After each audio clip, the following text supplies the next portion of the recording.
No Evil de 2022 é sem dúvida alguma um dos últimos filmes de terror aí que mexeu realmente comigo. E digo mais, é talvez um dos únicos filmes aqui da história desse canal que eu acho que eu errei na nota. Como assim, Rafa? Você acha que foi bondoso demais? Não, meu amigo, muito pelo contrário. Eu acho que eu peguei pesado demais. Porque agora, 2 anos depois da minha experiência assustadoramente perturbadora com Speak No Evil, eu posso afirmar com tranquilidade que, mesmo tanto tempo depois tendo se passado, esse filme ainda mexe comigo, cara, e facilmente moldou um pouquinho da minha personalidade. Tanto que eu já comentei com vocês em outras ocasiões, em lives aqui do canal, que esse filme, o título dele, virou uma espécie de piada, de termo aqui em casa. Quando eu tô deixando alguém me fazer de tonto, ou quando alguma empresa tá tirando proveito de mim, a Lari costuma virar pra mim e falar: olha, você tá fazendo Speak No Evil, hein? E vice-versa. Eu falo isso pra ela também quando eu acho que ela tá sendo passada a perna, quando ela tá sendo feita de tonta, de maneira consciente. Passividade, permissividade, tá ligado? Isso veio por conta do filme e por conta da maneira com que esse filme e a sua mensagem fisgou, impactou a nossa experiência. Então, por mais que eu super entenda a maior parte da galera que não conseguiu curtir tanto esse filme e os motivos dessas pessoas também, como por exemplo o meu querido Matheus do canal Sinestera, que gravou esse vídeo maravilhoso aqui comigo há pouco tempo, ou a minha queridíssima Kate, que fala muito de terror, uma especialista em cima do tema, que também não gosta e que gravou este vídeo maravilhoso comigo também há pouquíssimo tempo, sendo que os argumentos dos dois pra justificar isso também são super válidos, cara, e eu super entendo também. É natural pra mim imaginar alguém assistindo esse filme e ficando puto da vida com o casal protagonista e com as decisões que eles precisam tomar pra que aquele roteiro possa funcionar e pra que aquela mensagem que o texto quer passar possa nos atingir emocionalmente onde ela tem que atingir. Eu super entendo, meu povo, mas felizmente, esse não foi o meu caso, cara. E eu consegui encarar a minha jornada com Speak No Evil de uma maneira muito menos literal, digamos assim, e muito mais alegórica, tá ligado? E que diferente de um filme como Os Estranhos, capítulo 1 da vida, por exemplo, onde eu descasquei o projeto muito por conta das decisões estúpidas daquele casal com zero senso de autopreservação e com as complicações de roteiro mais baratas e mais furadas da história da humanidade, eu entendo quem coloque esses dois filmes num patamar de igualdade, olhando por esse prisma. Mas pra mim, a diferença basal em termos da proposta é que Os Estranhos é muito mais literal. Os Estranhos capítulo 1 não tem uma mensagem pra transmitir sobre, sei lá, cara, redes sociais, dependência de dopamina ou qualquer outra merda do tipo. Não, a jornada do casal protagonista lá é exatamente o que você vê no filme, é literal. É aquilo que acontece e ponto, acabou. Diferente do que eu considero que acontece aqui em Speak No Evil, que eu consegui encarar com uma lente um pouco mais alegórica e distante da minha realidade cultural, sabe? Então, felizmente, pra minha experiência, eu não fiquei me fazendo perguntas do tipo: por que raios esse cara tá fazendo isso? Por que ele não faz aquilo logo? Porque eu acho que isso atrapalha um pouco a proposta desse filme, que não é a mesma de um filme como Os Estranhos, a literalidade. Aqui não, cara, a ideia toda de Speak No Evil é discutir a permissividade e a passividade da cultura dinamarquesa. Algo que o filme faz questão de te introduzir logo cedo como temática principal, com imagens como essa aqui, por exemplo. E como a gente não é dinamarquês, nos resta como espectador apenas duas opções. Ou a gente tenta abstrair esse pensamento do que a gente faria e tenta se colocar de fato no lugar de uma outra cultura, ou a gente assiste o filme pensando como um brasileiro e como a gente faria e o que a gente tomaria de decisão numa situação como aquela.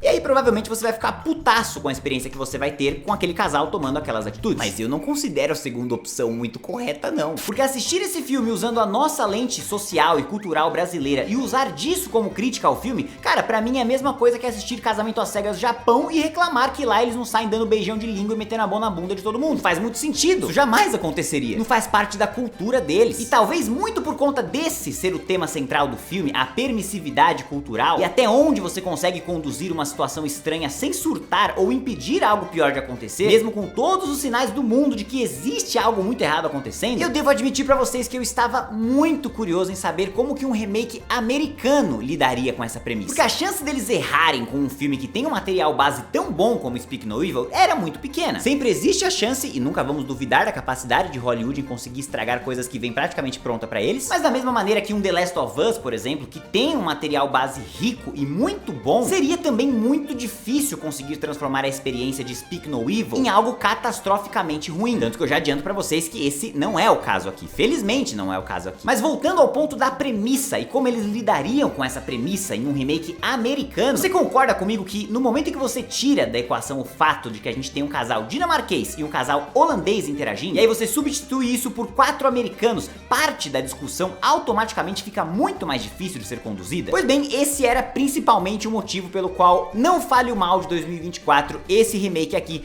tinha muito meu interesse. Eu não vou dizer que ele tinha as minhas fichas, eu não tava apostando muito nele aqui, mas ele tinha muito meu interesse. E eu tive a oportunidade de assistir o projeto nessa manhã, meus amigos, e devo dizer pra vocês que eu fiquei bastante impressionado com o que eu assisti e estou ansiosíssimo para discutir isso aqui tudo com vocês depois dessa introdução gigantesca que eu fiz, que talvez seja a maior da história desse canal até hoje, que por algum motivo eu ainda tô nela e não parei de falar até agora, né? Mas agora eu vou parar de falar porque pra quem não me conhece, eu sou o Rafa Camargo, esse é mais um episódio do quadro Refuse e eu convido todos vocês pra virem comigo nessa jornada maligna, porque sem mais delongas, solta a vinheta e vamos nessa!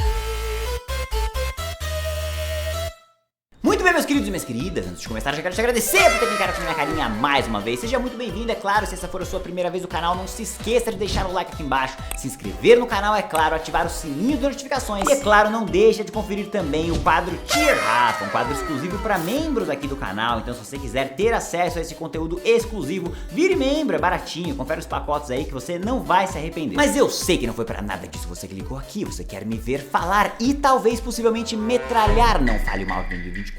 Então, eu não vou deixar você esperando. Speak No Evil, o remake, que também é chamado de Não Fale o Mal, conta a história de um casal com uma filhinha que estão em uma viagem de férias ali pela Itália, onde eles conhecem um outro casal com um menininho e eles meio que viram amigos de viagem ali. Fazem tudo juntos, saem pra passear juntos, andam de moto juntos, saem pra fazer compras, jantam juntos, fazem tudo ali, ó, tipo casca de bala. Mas aí quando a viagem acaba e eles voltam pra Londres, a rotina bate no casal com força e eles se veem enfrentando um momento não tão legal pro relacionamento deles. Porém, é exatamente nesse momento que um convite inusitado surge, um casal que eles conheceram lá na viagem, convidando eles pra passar um final de semana na casa de interior deles, em um lugar que, confesso que eu não lembro geograficamente onde fica, eu só sei que definitivamente não era na Holanda, que nem o filme original. Eu acho que era algo de leste europeu, eu lembro deles falando algo do tipo. Mas também não é algo que importa muito, porque como eu já falei pra vocês, essa discussão toda sobre Dinamarca e Holanda não é relevante nessa versão do projeto. Então o que nos importa é que eles aceitam o convite pra tentar fugir desse momento ruim que eles estão passando ali, mas chegando lá começam a perceber que talvez aquele casal e aquela família não seja exatamente o que eles acharam que era, e que talvez essa pode ser a última viagem da vida deles. Uau! Bom, meus amigos, vamos lá. A primeira coisa que eu quero deixar claro aqui pra vocês, antes mesmo da minha opinião, são os fatos. O que eu vou falar a partir de agora são fatos, e não tem nada a ver com o que eu acho ou com o que eu deixo de achar. O fato é que essa versão de Speak No Evil, que eu vou separar aqui, chamar essa versão do remake de Não Fale o Mal, e vou chamar de Speak No Evil a versão original pra facilitar nossa conversa, essa versão de Não Fale o Mal é definitivamente uma experiência mais americanizada para um público que busca uma experiência mais americanizada. Note que eu não estou dizendo se isso é bom ou ruim e se isso é melhor ou pior. Eu estou apenas constatando que esse é exatamente o caso aqui. Não Fale o Mal de 2024 segue a cartilha exata do que um remake americano precisa fazer para ter sucesso no território ocidental aqui. Da mesma maneira que O Chamado e tantos outros filmes já fizeram no passado aí, refazendo quase que ipsis literis ali um projeto pro público americano que tem preguiça de ler legenda de outros países, a cartilha hollywoodiana também é trazida aqui pra Não Fale o Mal na sua totalidade. E no que consiste essa cartilha, meus amigos?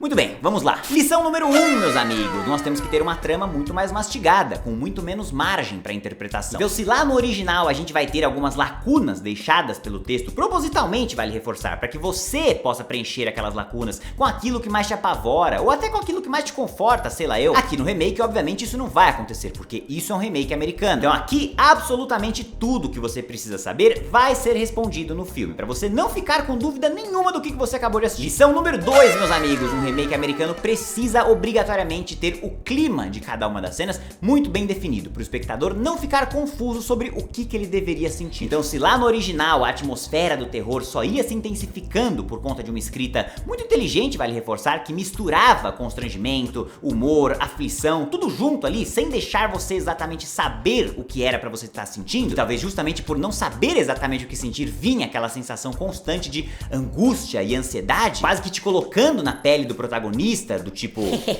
Isso aqui até que é engraçado, né? Mas eu acho que não era muito pra eu estar rindo, não. Era pra eu estar correndo e apavorado. Aqui no remake, obviamente não. Aqui a gente vai ter um roteiro que separa muito melhor e de maneira muito mais nítida os momentos em que é pra você sentir medo dos momentos em que é pra você dar risada. E lição número 3, meus amigos, é claro, aquilo que Hollywood tanto gosta, meu povo. Tiro, porrada porrada e bomba. Então, diferente do original, que é um filme mega barato, que se passa praticamente num ambiente só e que explora o terror por meio de diálogos e situações, aqui no remake não, meus amigos, é claro que não, a gente tem um filme americano aqui, não se esqueça disso. E aqui a gente precisa, claro, de perseguição, trocação de tiro, machadada pra lá e pra cá, casa pegando fogo, confronto direto de dois homens pelados. Pelados não, suados, falei errado. Refletindo, é claro, aquela grandiosidade épica, esperada num terceiro ato de qualquer filme americano, sabe? E de fato rola tudo isso aqui, meus amigos, e não tem nada de errado em rolar tudo isso aqui. Como eu disse pra vocês, por enquanto eu estou constatando fatos, independente da minha opinião. Não Fale o Mal é um filme de terror diferente de Speak No Evil. As propostas são diferentes. Cabe a você saber o que costuma te agradar mais. Eu já disse algumas vezes aqui no canal que terror, cara, é um gênero muito interessante porque ele requer muito do nosso autoconhecimento, tá ligado? Cabe a nós saber em que etapa da jornada do terror a gente está, sabe? E também cabe a nós entender que não tem nada de errado em a gente estar uma etapa antes do que algum outro amigo e saber também que a gente pode estar algumas etapas na frente quando você for fazer uma indicação pra aquele teu outro amigo que ainda tá na fase de invocação do mal, tá ligado? Eu, por exemplo, digo com tranquilidade que eu estou a alguns quilômetros de distância do meu queridíssimo Lucas Maia lá do Refúgio Cult, por exemplo, que já assiste terror há muitos mais anos do que eu e que talvez pra atingir o core dele, tá ligado? Pra realmente impactar ele de maneira permanente, ele que é um cara que tem uma casca grossa com esse gênero, precisa de muito mais do que pra mim. E que talvez justamente um filme que possa gerar desconforto nele, que já tá mais acostumado com outros filmes, com outro repertório, pode acabar gerando uma certa estranheza e até uma certa repulsa pra mim. Esquina Marink é um exemplo perfeito disso, cara. É um dos poucos filmes que eu consigo me lembrar de cabeça agora que ele acha mega interessante e eu acho uma merda sem tamanho, tá ligado? Talvez porque eu ainda não estou lá no mesmo lugar que ele, sacou? E tá tudo certo com isso, cara. É importante a gente saber disso antes mesmo de assistir a um filme de terror. E por que eu estou trazendo essa temática aqui para o caso de hoje? Muito simples, meus amigos, porque eu acredito que Não Fale o Mal, de 2024, é uma versão light do terror de Speak No Evil, de 2022. Da mesma forma que eu acho que o Chamado americano é uma versão muito mais light do que o Chamado japonês. E quando eu digo light, eu estou dizendo americana. E quando eu digo americana, eu estou dizendo comum. Então, em outras palavras, o que eu estou dizendo é que Não Fale o Mal, de 2024, é uma versão de história muito mais comum e muito mais amigável, muito mais palatável pra você que não consome muito terror estrangeiro do que o próprio Speak No Evil original de 2022,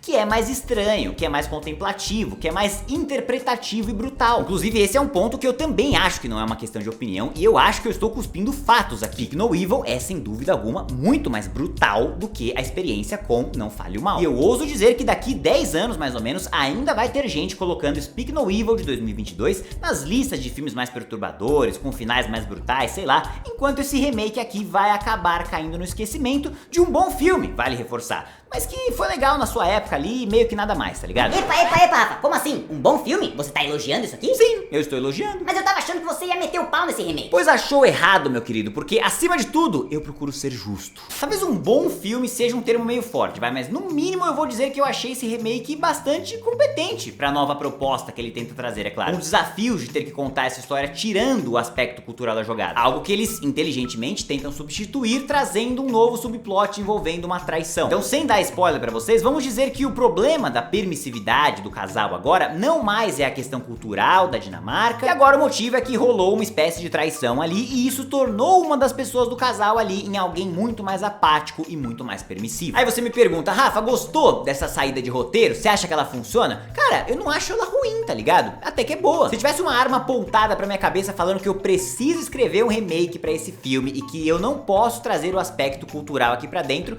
cara, eu acho uma excelente saída de roteiro. A questão é que eu não acho que esse filme precisaria ser refeito em primeiro lugar, tá ligado? Mas já que refizeram, e considerando que eu tava esperando uma catástrofe, acabar encontrando coisas positivas como essa aqui, sempre é uma surpresa bem-vinda. Outra surpresa muito bem-vinda é o mérito que eu preciso dar, é claro, pra atuação da dupla principal ali, pros quatro, pra falar a verdade, mas vamos concentrar os elogios aqui mais na dupla de vilões, que eu acho que são talvez as duas atuações mais difíceis ali do filme. Porra, cara, a gente tem uma entrega insanamente perturbadora e ameaçadora, tanto fisicamente quanto psicologicamente por parte do James McAvoy, somada a uma atuação completamente misteriosa e sombria por parte da Aislinn Francioski. Eu tenho quase certeza que essa não deve ser a pronúncia do nome dela, mas eu tentei meu melhor. E é importante eu deixar claro que essas atuações servem e muito a essa nova proposta do filme. E qual é a proposta desse filme? Tudo aquilo que eu acabei de falar pra vocês sobre a tal cartilha americana. Então, uma presença vilanesca muito mais evidente, muito mais exagerada que no original, diálogos que explicam muito do passado dessa dupla, fórmula, de onde eles vieram, o que eles pretendem fazer, coisa que não tem no original, e representações de ameaça física muito mais presentes que no original. E é aqui que mora todo o X da questão dessa minha análise, desse meu texto aqui. Não fale o mal, funciona? Funciona, cara. Dentro dessa proposta, funciona até demais. Agora, eu gosto dessa proposta?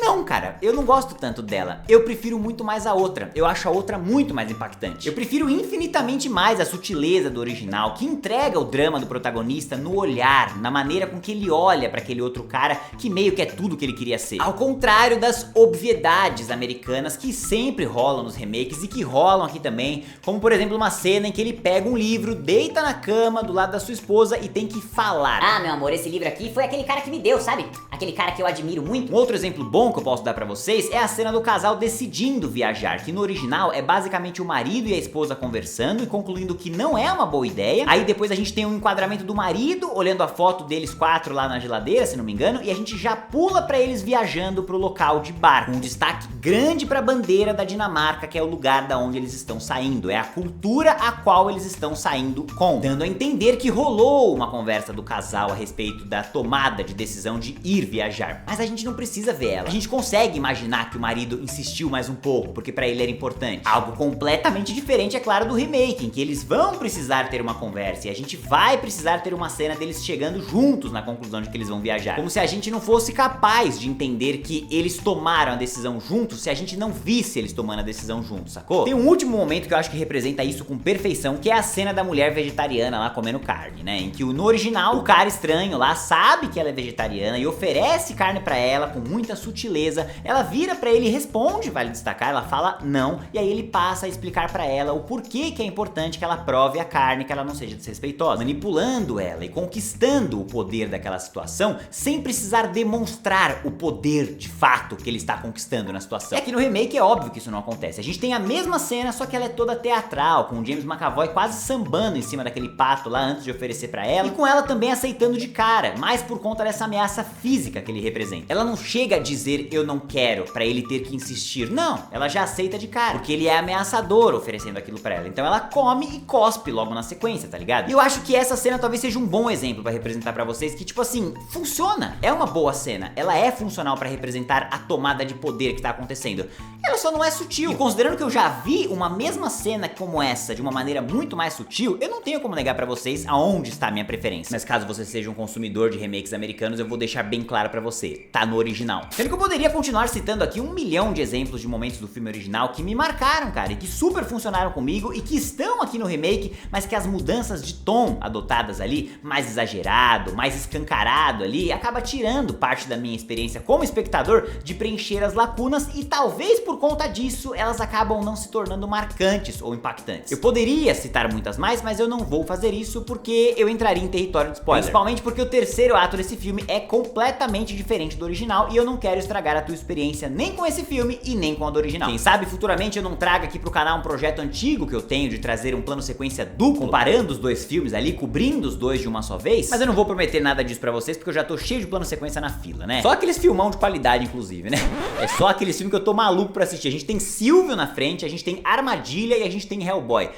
Dias maravilhosos estão a caminho pra mim. Mas concluindo e resumindo tudo isso que eu falei aqui pra vocês, meus amigos, era impossível esse filme ser melhor que o original. Pelo menos na minha experiência, é claro. É importante deixar isso claro. Pra mim, isso era impossível. Porque o que pode ser melhor como experiência de terror do que um terror que você assistiu há 2 anos e que continua te assombrando até hoje? Eu entrei esperando isso, então foi realmente uma surpresa pra mim. Uma surpresa muito positiva, eu diria, eu vir aqui e dizer que esse filme não é um remake ruim. E que ele até tem boas ideias pra tentar adaptar um texto tão específico de uma cultura pra trazer pra outra. Eu vou além ainda e vou dizer que o plot twist só não funcionou comigo porque, óbvio, eu já sabia onde essa história ia parar, mas eu acho que eles mantiveram todas as informações guardadas por tempo suficiente pra que a galera da minha sessão, pelo menos, não descobrisse tudo antes da hora. Eu consegui ouvir os barulhos de na hora que a revelação vem, na hora que ela é feita. E aí, é claro, eu entendo que a maneira com que eles quiseram entregar essa informação e mudar o rumo da narrativa no terceiro ato é completamente diferente do original, e aí vira um outro filme por completo, que é até diferente, é até difícil comparar comparar uma coisa com a outra. Eu acredito que ele até funciona dentro dessa nova proposta, que eu repito, é uma proposta americana, ou seja, tiro, porrada e bomba pra tudo quanto é lado, cabana pegando fogo, piadinha da Marvel ali no clímax de que um coquetel molotov que foi lançado não acende do jeito que ia acender, confronto mano a mano de dois homens quase pelados e suados se surrando no telhado de uma casa em chamas, só falta o hino estadunidense e uma bandeira ali atrás. Mas funciona. Dentro dessa nova proposta, eu não tenho como negar que funciona. Talvez não tanto pra mim, que tenho um apego gigantesco pelo projeto original, mas eu realmente consigo ver uma nova galera que não consumiu o primeiro filme indo ter essa experiência pela primeira vez e super curtindo. Fico triste pelo fato de que essa galera vai perder o impacto do plot twist quando for assistir ao filme original de 2022.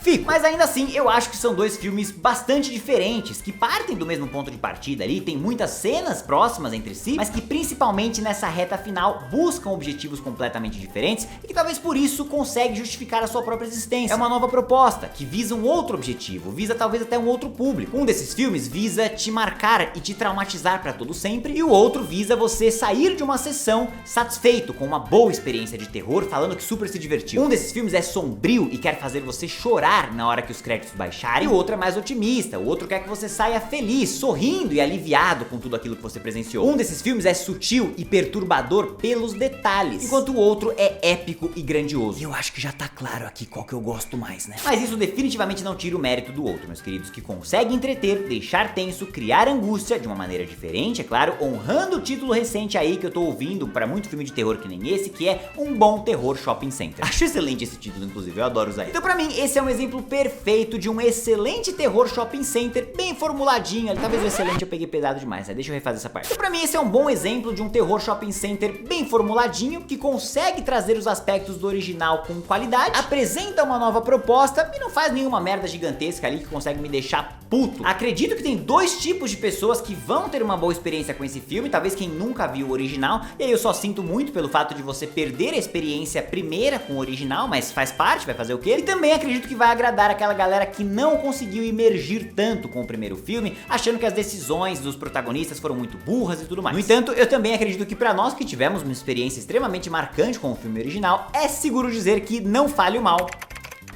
apenas vale o ingresso do cinema. Não é algo que você vai se lembrar daqui um mês ou dois, não. Mas eu tenho certeza de que isso é muito melhor do que o que a gente tava esperando, não é? E agora, é claro, eu quero saber de vocês. Já assistiram Speak No Evil, o original e o novo? Comenta tudo isso aqui embaixo pra saber. Se curtiu esse vídeo, não esqueça de deixar o like aqui embaixo, se inscrever no canal e ativar o sininho pra ficar das próximas novidades. Muito obrigado pela audiência de todos e até a próxima.